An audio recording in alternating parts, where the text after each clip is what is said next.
Bayangin kita lagi ngomongin eksperimen gila ini.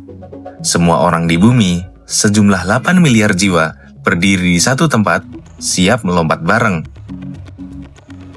Jumlah penduduk bumi sekarang diperkirakan sekitar 8 miliar orang.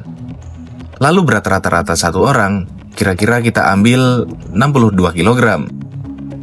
Kalau di total, semua manusia di bumi punya massa 496 juta ton.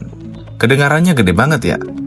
Tapi kalau dibandingin sama massa bumi yang mencapai 6 septiliun ton, kita ini cuma seperti remahan kerupuk di atas kapal tanker raksasa. Di dunia gravitasi dan momentum, kita nyaris nggak ada artinya. Lalu, gimana secara kacamata fisika? Oke, setiap kali kita melompat, kita sebenarnya mendorong bumi ke arah sebaliknya. Itu sesuai hukum Newton 3, yang berbunyi, setiap aksi punya reaksi yang sama besar, tapi berlawanan arah. Kalau dihitung pakai rumus kekekalan momentum, seperti ini.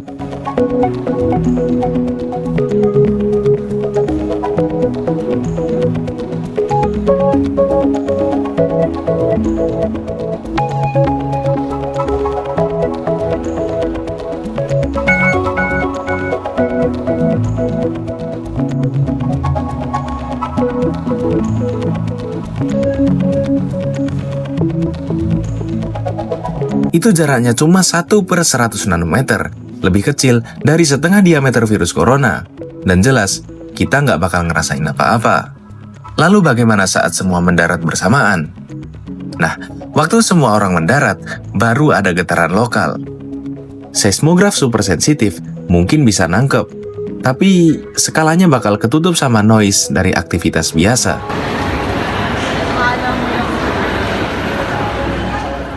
Coba gini perbandingannya. Konser musik rock yang penontonnya lompat-lompat bisa bikin getaran lebih besar. Atau gol di stadion sepak bola kadang bikin seismograf nyatetin guncangan setara gempa mini.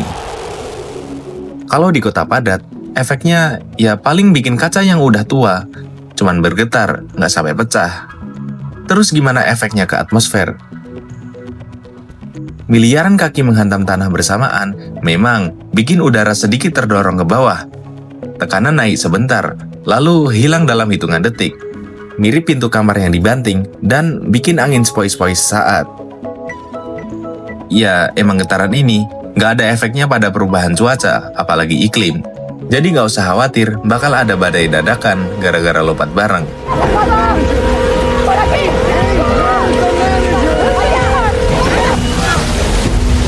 Menurut fisikawan yang bernama Red Align, pergerakan bumi akibat semua orang lompat sama dengan hampir nol. Energi totalnya setara ledakan dinamit kecil, tapi nyebar di seluruh bumi.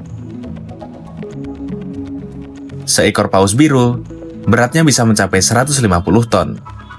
Kalau mau bikin bumi benar-benar bergerak secara terukur, kita butuh massa setara triliunan paus biru lompat secara bersamaan. Dan itu pun cuma bikin bumi geser seukuran atom. Coba kita lihat skenario khusus.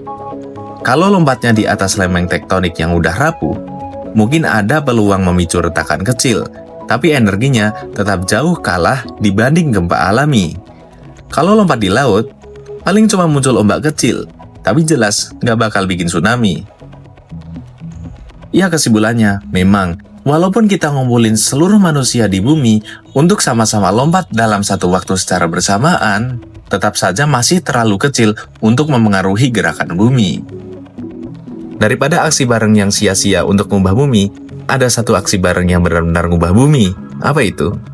Ya, tanam pohon bareng, hemat energi, atau kurangi emisi. Jauh lebih berdampak daripada lompat rame-rame.